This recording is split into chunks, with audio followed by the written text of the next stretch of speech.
Welcome, everybody, to Mishmash Men. Glad to have you back. Hope you enjoyed our last episode on UFOs, UAPs, and all sorts of interesting topics, alien life, etc. I enjoyed it. I also enjoyed it. And I know several folks, they were clamoring for it, and it was a fun episode to do. So welcome back again. To my right is Mr. Dustin Labar. Hello, everybody. All right. Yeah. And we have a special guest off camera, but Abby the intern is with us. So you might hear her pipe up from time to time to offer valuable insights. Yep. Hello, Abby, the intern. It's just me. It's just me. That's right. It's oh, wait, hold on a second. Say, here's Abby the intern again. And here's Abby the intern. Yes. There we go. Thank you. Awesome. We had a good discussion with, just before you showed up, with Kat. Mm-hmm. About the last episode, and we were making references to things that I was looking up on the web, and she's like, where is it? I want to see what you guys are doing, because she likes watching it. So so we might incorporate that into subsequent episodes, probably not today. Yeah. Maybe today. I don't know. Abby said she can do some things. It won't be like a real time all the time where it gets merged together with our audio and video, but that's something we want to work on. Something else we want to work on, and I sent a text to Abby the intern and Dusty about ordering some hats, some leather patch caps, baseball caps, actually truckers caps. So give us some feedback. Tell us what you think. I'm going to probably just put it in an order because it's like a one-size-fits-all. They won't be fitted caps, and I want to have a handful on hand, and then because I want to wear one of these hats. I know Dusty does. I will definitely wear a hat. Perhaps Abby the intern would wear one of these truckers caps. Maybe. There you go. All right. It's a pretty aggressive maybe. Yeah. So now we are up to 3. Good. We got it. Yeah. And one last plug before I go. I just last night finished the paperwork to file for my LLC residence voiceover. So if you have any voiceover needs, contact me through this venue. Yep. And I'll help you out. I've got demo reels to share with you if you are interested in some voiceover work. So. Did you say the name? Resonance. Yeah, Resonance. LLC or Limited Liability Company. That's correct. Abby the intern probably learned that in college. That's right. I did. Yep. See that? I learned it before college, but. All right. Yeah. There we go. Smart aleck. Yeah. So anyway, Resonance, that's the name of the company. I don't have a website yet. I'm still working on that because I've got, a day job that actually pays me money. They kind of expect me to perform, so I've got to perform to that. So unfortunately. Yeah. If you heard last week's episode of Reaching for the Bars about working, we had a lot of good discussions about that. I have a lot of opinions about jobs. So without further ado, we're going to kick off this episode. And it may not be that long, but it'll be a good discussion for sure. There's a huge fascination. Dusty and I have talked about this before. This fascination with certain groups of people on true crime. Mm-hmm. Stories about true crime stories about serial killers, about strange happenstance. There's folks that just binge watch that kind of stuff. Yeah. And all of us to certain degrees, and it always resonates. Like Jack the Ripper, that was like a famous one. Right? Yeah. A famous unsolved one. Yes, unsolved. Yeah. And I've heard some crazy theories, like it was just it could have been a doctor. Did somebody think it was H.H. Holmes? Is that what somebody thought? I feel like that was. That name sounds familiar. Is he a writer, maybe? Maybe. We should look that up. Not right now. One of the other things is a part of the royal family also. I can't remember. Some prince or something like that. He had some mental issues, probably from all the inbreeding. But anyway, it was very interesting. So Jack the Ripper, that's one. And, of course, Ted Bundy. Mm-hmm. These are I love all that stuff. So I am a little more interested in true crime. Well, definitely the serial killer side of things. The true crime stuff depends on what the topic is, truthfully. Some of it's a little more exciting than others. What's your favorite one, you think? Serial killer? Well, just the true crime under that banner. Okay, so have you ever heard of Dr. Death? Kevorkian? No. Different Dr. Death. Sorry. Christopher Dunch. No, I haven't heard that one. Okay, so this guy, they still don't really know. I think he's in jail now. It's recently. So he was performing like spinal surgeries on people, and people came back and saw his work, like other surgeons. Yeah, like, I did we hear don't know if this. this guy has ever done an actual real surgery. Right. Like he left like sponges in people's backs and he like had his own practice, and he was like he crippled his best friend. Like his best friend had some neck issues, and he was like, I'll fix you right up. And then dude never walked again. Man. And so they can't decide if he's just completely incompetent, like just a total Just a bad doctor. just a bad doctor, or he literally has a God complex where he's like, where he just is like, I get to decide who lives and who dies, kind of thing. So Does he actually have a medical degree, and is he like really a surgeon, or is he? He does actually have a medical degree. Okay. But there's like, you know, like surgeons, when you're trained to be a surgeon, you have to do like so many hours. And the medical field is weird because like people don't give people bad reviews, because if you write a paper, somebody may give you a bad Right. review. So it's like, they just kind of like passed him along, but he did like research and stuff, and they counted that towards some of his surgery hours. It's like nonsense. You know, that's not exclusive to the medical community, because remember in our confirmation or groupthink episode, Yeah. that's like a common thing where folks, you don't want to rock the boat. Right. Like, you know, what's his name? Christopher? Dunch. So Dunch, yeah, I saw what he did, but, you know, who am I to say? And, Yeah. you know, because you don't want to paint this guy in a bad picture, because those are serious allegations. Yeah. Right. And so you want to think of the best of somebody, and then it's a form of groupthink. Yeah. Yeah. Yeah. I was listening to another doctor talk about it, and he was saying that, you know, they'll be like, hey, this guy's having a hard time getting letters for tenure, like recommendations for tenure. And this guy was like, you know, you'd think that he may not deserve it, but you know that, you know, you're going to write a paper and it's going to have to be peer reviewed. And if he peer reviews it and you said something bad about him, he may give you a negative peer. So it's like all this nonsense, but, that was a little off topic, but yeah, that's one of my favorite ones. Okay. True crime. Not off topic. I have serial killers that are my favorite too, but This is what he looked like. Wow. And I'll put it up on the screen. Yeah, I think he looks like someone who'd do it on purpose. Did he get beat up after that photo on the right? He does look like he got beat up a little bit. Like He a probably did. fisticuffs. I'll be honest with you, he deserved it. Yeah. He His friend that he crippled, you know, grabbed a hold of him because, you know. Oh, he wasn't that kind of crippled. He wasn't grabbing a hold of anybody. Oh, he was like he completely paralyzed. He went from walking and like, ow, my neck hurts, to complete quadriplegic. Oh, It's That's sad. There's a documentary on it. If you're listening to this, there's a documentary on it, and there's a what do you call it?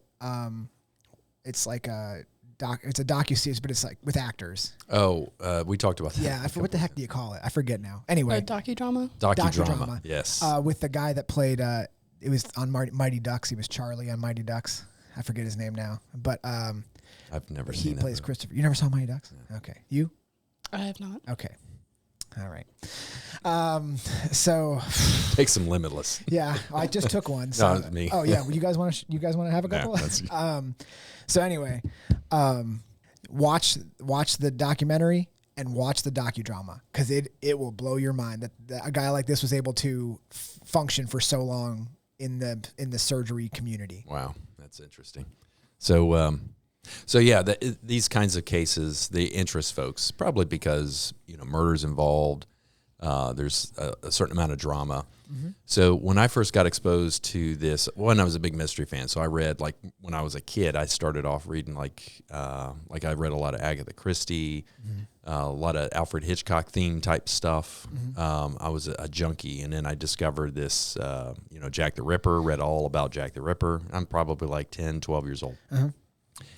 1984, this miniseries comes out called Fatal Vision. Yeah.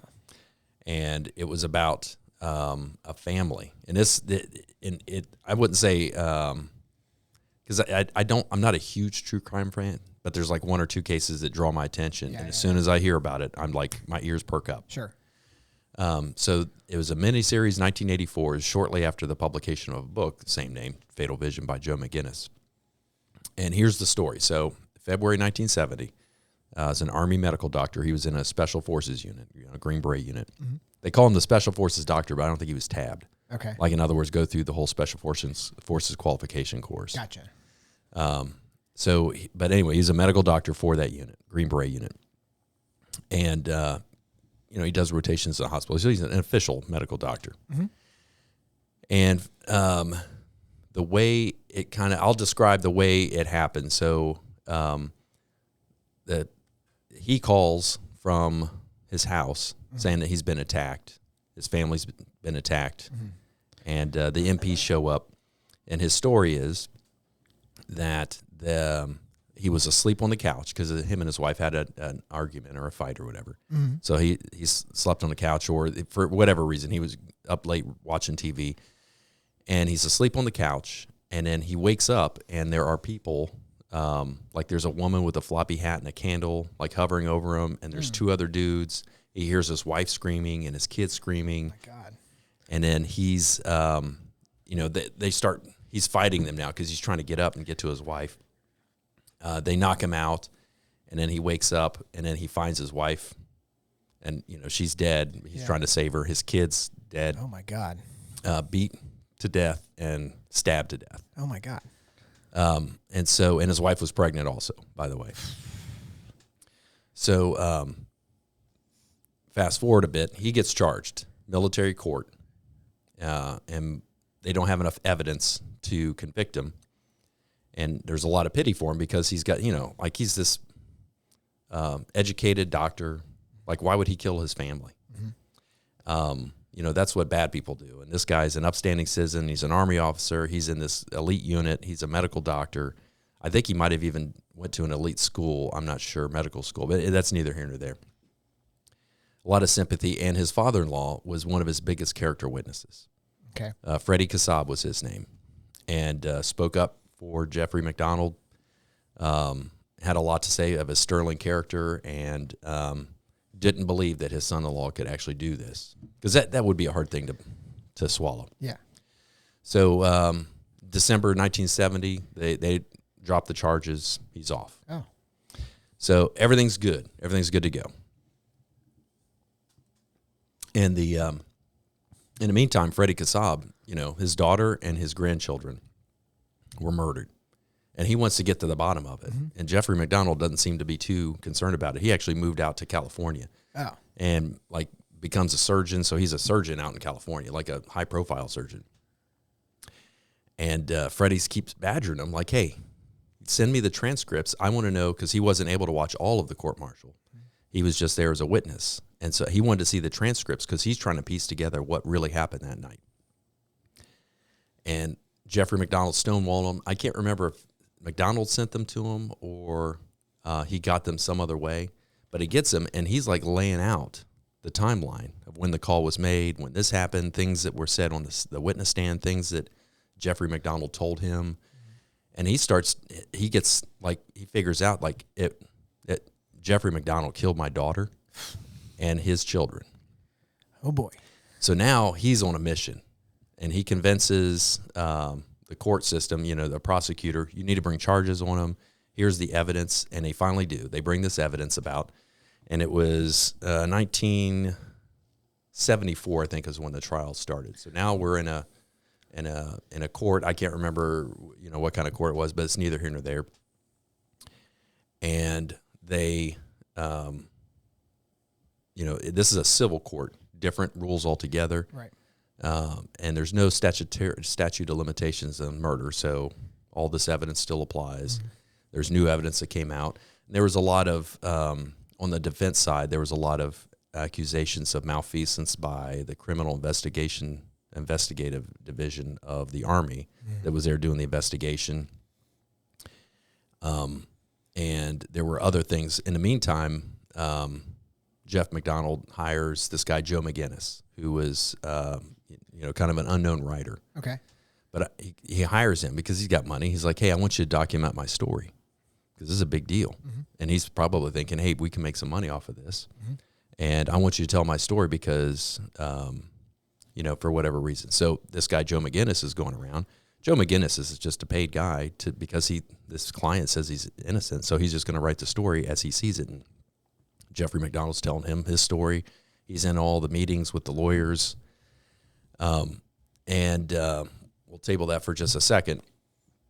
So finally, one of the key pieces of evidence that they found was there was a blood type expert that kind of did all the all the math. And this is one of these unique situations where Jeffrey McDonald, Colette McDonald, his wife, and his 2 daughters, Kimberly and Kristen, all had 4 different blood types.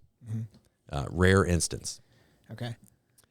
And from the blood types, they figured out, this blood expert figured out how it probably went down. Nothing absolutely conclusive, but there was few other explanations for this. Because of the blood types, the footprints, bloody handprints, that sort of thing. And so through that mechanism and a couple other things, a lot of circumstantial evidence about they could never find these people that Jeff McDonald said were there in his house. They couldn't find any.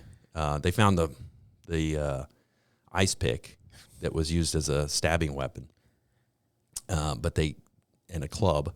They found that, but it was just thrown out back. But no other evidence other than what that supported Jeff McDonald's case. So then this trial goes on for years and years, and finally, 1979, he's convicted. And it was a whole series of other strange things, not strange, but just difficult circumstances. And anyway, it was just a crazy story. So what, I don't know. There's more to it than that, but what are your thoughts so far? This is pretty crazy. This is a pretty interesting story. So he got convicted. Is what in you're 1979. saying. In 1979, but by the criminal courts. Yes. And wasn't he in civil trial as well? Did you say? Well, when I say civil, it wasn't military. Oh, I understand. Yeah. So military court in 1970, and then those charges are dropped, never to be charged under Uniform Code of Military Justice. So, is there something that makes us? This is what I'm going to ask. Is there something that makes us interested when doctors do something? I think so. Because that's like a lot of them, right? Like this is a very interesting one, and I think it's specifically interesting because you're like the guy is a doctor. Because I think you almost want the doctors to not be like everybody else. You want the doctors because they're going to work on you to not be crazy. Yeah. Right. Almost like there's like this doctors are above board and they would never do anything wrong. Right. And then all of a sudden you like find these guys. So I think that's why they're so compelling. Because we just talked about 2 stories and both were doctors. Yeah. Surgeons. That is interesting. Specifically. So I bet that happens. I bet a lot of people's ones they find interesting have to do with surgeons. Well, there's a certain doctors. That God complex that we were talking about earlier. There's it goes both ways, because we think of these anybody that's got a large amount of education. They spend a lot of time at school. We know they're diligent. We know they're studious. And somebody that's in the medical field, you're counting on that person to have sterling character. Yeah, that's right. And so when they do something like what McDonald apparently did, I mean, he's convicted of it, so let's just say he did it. Yeah. It seems so hard to believe. It's incongruent with everything else that we know about doctors. Yeah, because you think doctors are upstanding members of society, or for the most part, or that's what people would think, and then they're not. When you first started talking about it, the dates didn't pop into my head, but it sounded like a murder that happened, which is another story where they connected. Did you ever hear about this railroad killer? I forget exactly what they called him, but it was like this. They had these gruesome murders, and they were like tracking it. They finally figured out that they could start tracking it, and it was like all these it was like in the 1800s maybe. And that's when I was like, oh, it's a different story. Yeah. But the murder sounded similar. But they tracked it to, it was a guy, like probably a homeless guy, that rides a train. Wow. Because the same murder would happen in cities across the country. And they figured out that it was everywhere this train stops. Like he was like they never caught him, I don't think, but it was like responsible for like multiple murders. Like a ton of murders. That's interesting. It's very interesting. Yeah. Some other things that were popping into my head. Yeah. Do you think maybe this doesn't happen to everybody, but Laura does not like to watch scary movies because they're scary. Right. But I'm not a huge fan of them either. But neither am I. So I guess it's not just Laura; it's also me. Yeah. And other people. But you'll watch a documentary or like a true crime, and you'll be like, I mean, which is probably scarier than a scary movie because that really happened to somebody. Right. And we'll watch that and go to sleep. And you know what I mean? But we'll be like, we can't watch Saw. You know what I mean? Yeah. So I think that was like an interesting thought that I had, like that we just kind of we disassociate that somehow. I don't know. So there's looking at that kind of stuff, it's not good for you. For sure. Yeah. 1,000%. 1,000%. it desensitizes you.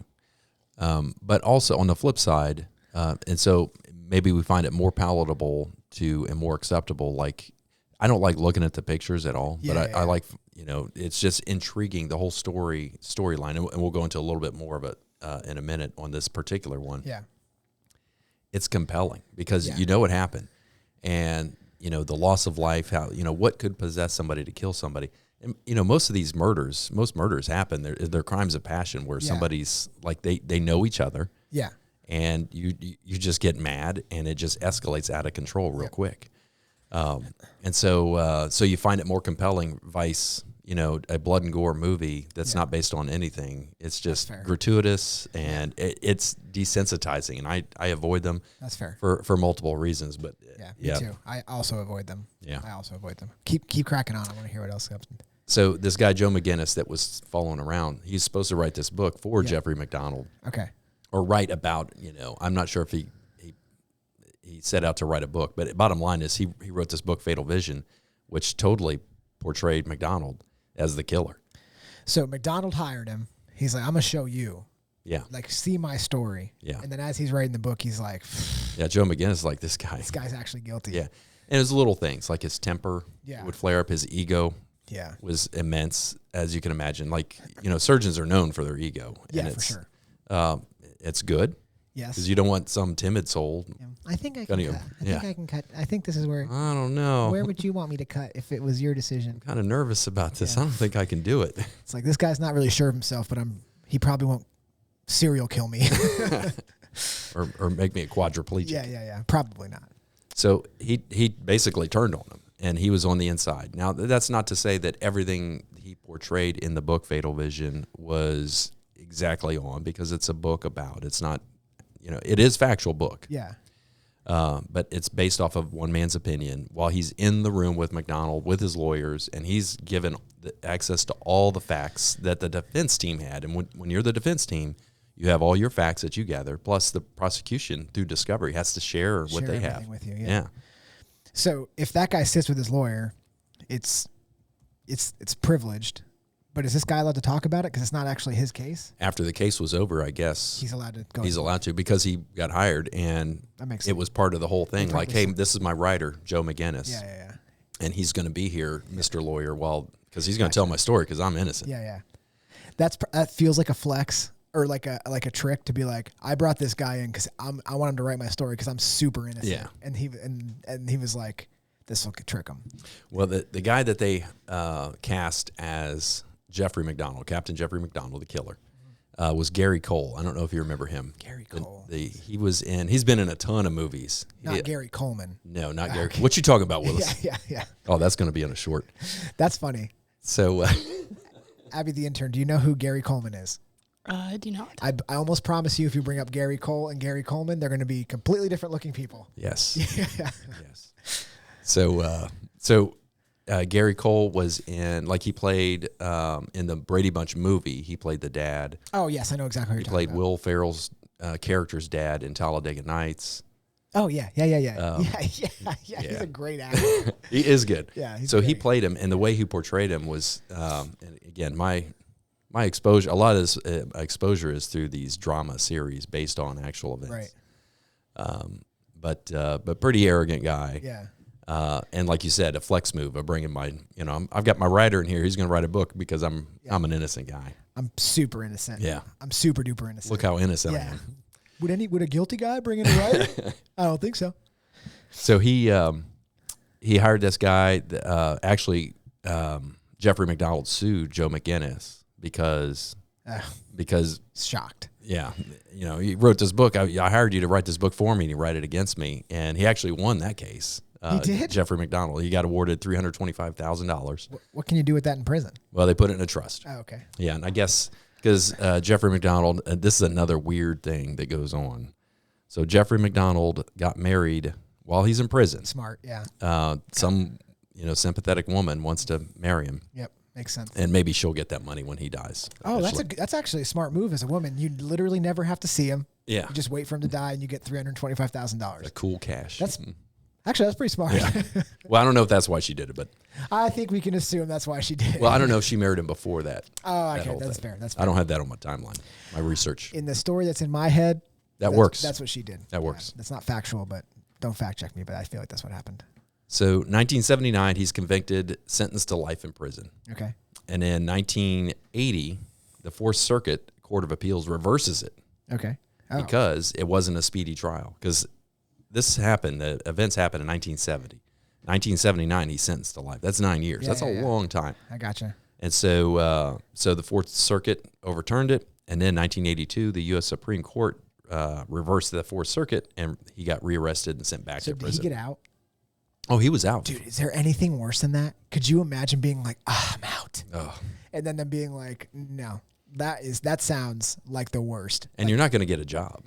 Like, who's going to hire you? No. You're not like, I'll go back to surgery. Yeah. Let me give surgery another run. I mean, you could do some odd jobs for cash, but like, how are you going to support? Not that I am sad about Jeffrey McDonald not being able to find work. But No. You're like, we need to change the system for these guys to get out in between their jail sentences. Wild. That's terrible. So then 1984, the book comes out, and then right after that, the miniseries with Gary Cole, Carl, what's his name? You were just looking at it. Yeah. Anyway, a famous actor. He played Freddie Kassab. Really good movie, miniseries. I'm going to have to check it out. I wonder if I can watch it somewhere. It's like, well, oddly enough, so no kidding. So Sarah, one of the, it's Abby the intern's younger sister. She had this class. It was her junior year in high school, and there was some kind of, I forget what class she was taking, but there was like this laundry list of true crime type things, where she had to pick one and study it and then write a report on it. Yeah. And so she's just telling me, she's just talking to me, and I'm like, I'm home from work, and I'm, yeah. And then I pick this one story, and it's about this guy, and she starts describing, I was like, fatal vision? And she's like, yeah, how'd you know that? Wow. What are the chances? And like a laundry list, and it's not like I study these things all the time. Yeah. There's like Jack the Ripper and fatal vision. That's pretty much it. That's what you got. Other than Ted Bundy and the Zodiac Killer. Yeah, the Zodiac Killer is very interesting. We need to talk about that one as soon as we're done with this. We could probably spend a whole episode on the Zodiac Killer. That was really interesting. That's wild. So anyway, then at that point I was like, let's look up and see if we can find that movie, because I just got reinvigorated. Yeah. I had read Fatal Vision. There was another book that came after that people that were sympathetic to Jeffrey McDonald's case, they wrote for him. It was uncompelling to me. It didn't convince me. It poked a lot of holes in certain things, but overall, from everything that I knew, which nothing firsthand, but what these two books said in a miniseries, I'm like, yeah, that guy killed his wife and his kids. He for sure did it. Yeah, I gotcha. And then later on, so we watched that miniseries, but the only place we could find it was YouTube, and it was like a bad copy. Yeah. But it was still so good to watch that again. I'm gonna look it up. I bet you I got like all the streaming services. It's got to be on somewhere. I might look that up again. Well, there's one more. There's one more series I'm going to tell you about. Okay. FX did a series called The Wilderness of Errors. A Wilderness of Error.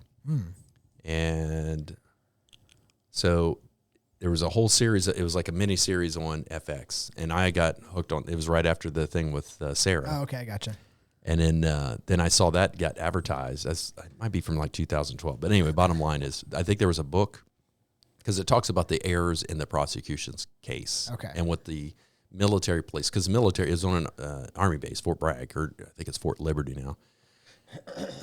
They had missteps. Yeah. You know, they kind of straightened up the crime scene, because as they're in there, they keep walking in and out. They're like, well, let me pick up this potted plant and set it off to the side. Yeah, I gotcha. Let me move this table over here, rather than treating it according to what Jeffrey McDonald says. I gotcha. So there was a whole bunch of errors in the prosecution, errors of omission, errors of commission. There were threats, or not threats, but there were concerns with a U.S. deputy marshal that said he heard.